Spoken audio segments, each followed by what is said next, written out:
What's up guys, welcome to another episode of Yu-Gi-Oh! Character Profiles. This week we're doing Yu-Gi-Oh! Zexal and we're doing Hart Tenjo. So in the English version he's known as Hart Tenjo. In the Japanese he's known as Haruto Tenjo. His age, well, he's younger than Kite, so if I had to guess, about 10 years old. His anime debut was in Yu-Gi-Oh! Zexal episode 13, The Number Hunter, part 1. Here is his duel score.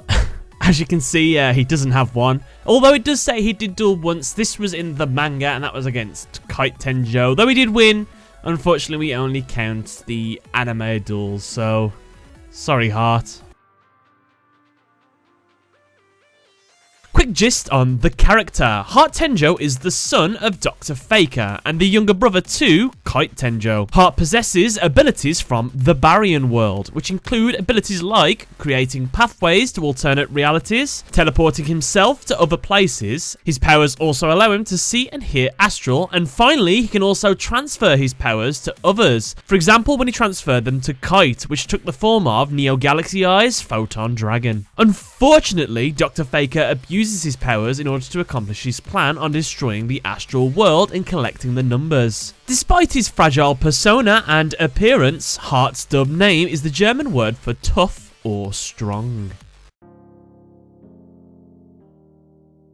So, Hart is a young boy with blue hair and golden eyes. However, after losing his soul in the astral world, he gains small red marks under his eyes. While under the influence of Vector's Baryon powers, Hart suffers from a split personality, that of a sadistic nature, with a desire to destroy the astral world. He is shown to be seen laughing at his inhabitants' suffering, saying that he needs more screams, as that is what comforts him. When not using his powers, he tends to act quite vulnerable, usually staying in bed or looking down at Heartland City from the Heartland Tower, wondering why he cannot enjoy laughter like the people who attend the fairground. Kite had stated that Hart had not been his usual self as in the past, as he used to enjoy laughter and was playful and talkative, and was very kind. During the duel where Dr. Faker is possessed by Vector, he was shown to deeply care for Kite and Yuma, as he could not bear to see them in pain and shed tears. After the duel with Vector, Hart was fully rid of the Baryon influence, which was identified by the blank stare and bags under his eyes being gone. As well, his personality reverted back to the way it was in the past.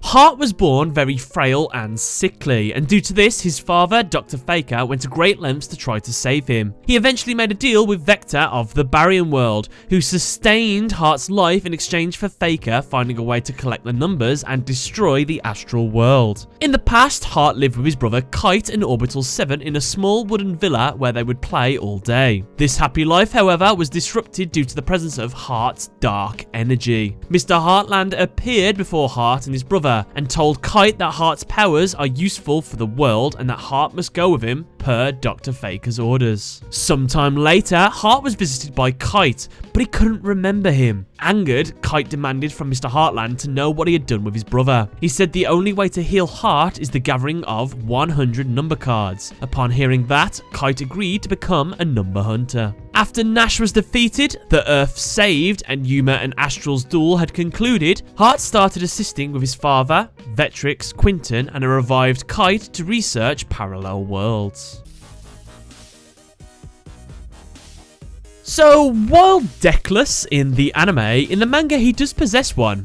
It's an insect deck, primarily focused on Xyz summoning his number 28 Titanic Moth. He achieves this through cards such as Primitive Butterfly, Phantom Scales, and Memory Oblivion. His only other monster shown in his deck is Beetle Gardener. And with that, guys, that's another episode of Yu-Gi-Oh! Character Profiles done. What did you guys think of Hart in the anime? Let me know below. And don't forget to give a suggestion for who you want to see next week for Yu-Gi-Oh! Arc 5. Thanks a lot for watching. Catch you later.